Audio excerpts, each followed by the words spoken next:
আসসালামু আলাইকুম এইচএসসি শিক্ষার্থী বন্ধুরা, কোদে বার্তা কীভাবে লিখবা এবং কোন কোদে বার্তাটা আসবে একটা সাজেশনেই তোমার সব কিছুই পড়া শেষ হয়ে যাবে।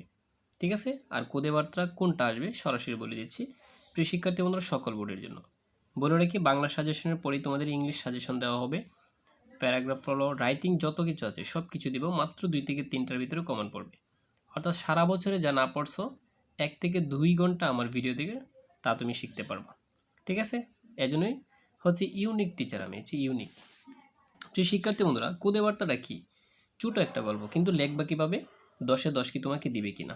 ঠিক আছে, তো তোমাকে আমি নিয়মটা সম্পূর্ণ বলে দিচ্ছি, তারপর বলে দিচ্ছি কোনটা পড়বা।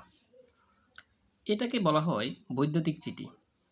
ধরো অগ্নিকাণ্ডের ঘটনার উদ্বেগ জানিয়ে ছোটো বাইকে একটি কোদে বার্তা লেখো, ছোটো একটা বার্তা দিবা। তুমি এখানে রিসিভার দিবা, প্রথম দেওয়ার পর একটা নাম্বার দিবা তোমার। ঠিক আছে, আমি একটু কলমটা চেঞ্জ করে নিচ্ছি। এই যে এখানে তোমার নাম্বারটা দিবা, আর কিছু নাই। স্নেহের মামুন, অর্থাৎ তুমি যার কাছে লিখবা যে স্নেহের বা প্রিয়।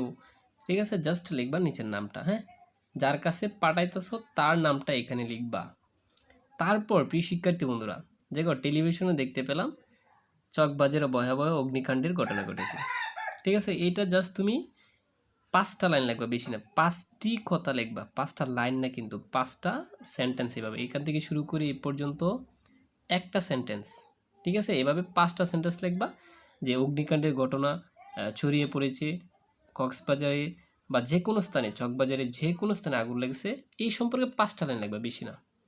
5টি লাইন লেখার পর শেষ, আর কিছু লেখার দরকার নেই। তারপর তোমার নামটা এখানে লিখবা। ঠিক আছে, তারপর সেন্ডার লিখে তোমার এখানে মোবাইল নাম্বারটা দিবা, এখানে তারিখ লিখবা, সময়টা লিখে দিবা। প্রিয় শিক্ষার্থী হলো শেষ, আর কিছু লেখার দরকার নেই।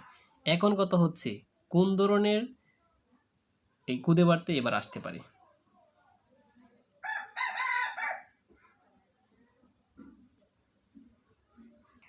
প্রিয় শিক্ষার্থী বন্ধুরা, এবছর সবচেয়ে ইম্পর্ট্যান্ট, প্রায় 99% বা 100%-এর কাছাকাছি হচ্ছে ঈদের শুভেচ্ছা জানিয়ে তোমার বন্ধুকে খুদে বার্তা লিখবে। এখন ঈদের শুভেচ্ছা জানিয়ে অনেকেই বলতে পারতেছো যে স্যার আমি এটা কেমনে লিখবো। দেখো এখান থেকে যেমনি আসে এমনি লিখতে পারো, কোনো সমস্যা নেই, জাস্ট নামটা চেঞ্জ করে দিবা। তারপর দ্বিতীয় ইম্পর্ট্যান্ট যেটা, এটা হচ্ছে সড়ক দুর্ঘটনা, ইদানিং বেশি হচ্ছে তাই। ঠিক আছে, আমি এই ঈদের শুভেচ্ছা জানিয়ে কেন বললাম, যখন প্রশ্নকর্তারা প্রশ্ন করবে অলরেডি কিন্তু ঈদের সময় চলে আসছিল, এই কারণে মাথায় এটা রাখবে। ঠিক আছে প্রিয় শিক্ষার্থী বন্ধু, আর কিছু পড়ার নেই, তো দেখা হবে পরবর্তী পার্টে। ঠিক আছে, আর কে কোন বোর্ড থেকে বলছো অবশ্যই আমাকে জানিয়ে দিবা, তোমাদের রেসপন্সের উপর ভিডিও আপলোড করা হবে।